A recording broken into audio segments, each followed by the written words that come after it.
Здравейте, аз съм Лазар Радков и сега ще ви покажа какво ядох днес.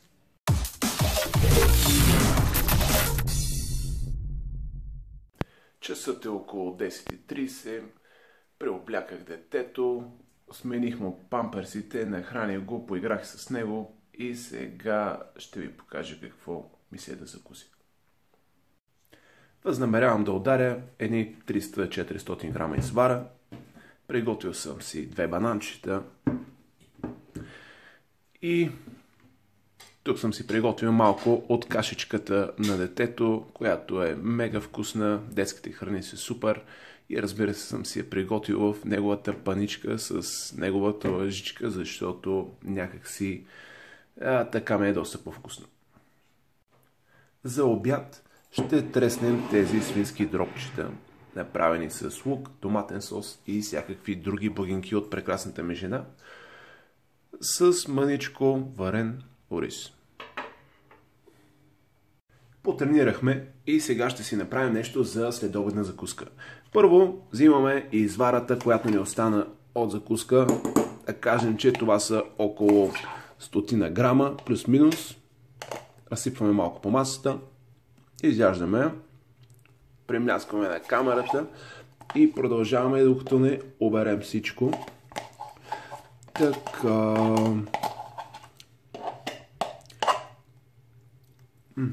Добре. Сега какво добавяме? Ще добавяме така за кеф и една дозичка протеин да има. След протеина ще добавим малко гхи, да има и мазнини. И по принцип винаги с мазнинките става по-вкусно. Облизаме ложицата, за да не дава фара. Ще му вкараме малко текстура, като натрошим. Добре, тук малко се закучиха нещата, но няма нищо. Ще натрошим една, може би. Айде с една ще започнем. Оризова бисквита. Ще добавим така и малко какао за кеф. И накрая ще завършим с мед.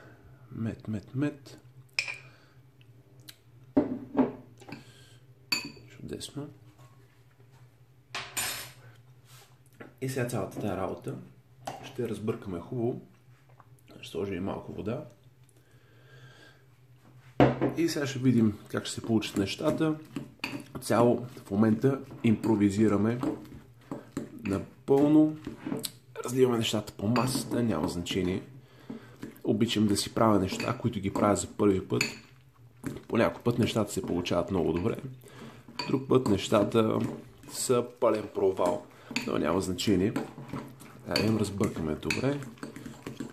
Докато се получи така креместа опция, креместа смес, опция друго нещо. Бъркаме го още малко и сега общо взето ще го опитаме да видим дали е окей и дали ви го препоръчваме. Леко сладко, леко солено, става за следобедна закуска, да ви е сладко. И дойде рети на невероятната вечеря и както можеше да се очаква, имаме тук един черен дроп с ориз да доизядем. Преди това съм направил салата, с която смятам да нагостя и моята невероятна жена. И понеже вечерята на дояждането, тук е останало малко овчо кисело мляко от детето, така че смятам да доизчистя и този буркан. На здраве на всички и да сте живи и здрави!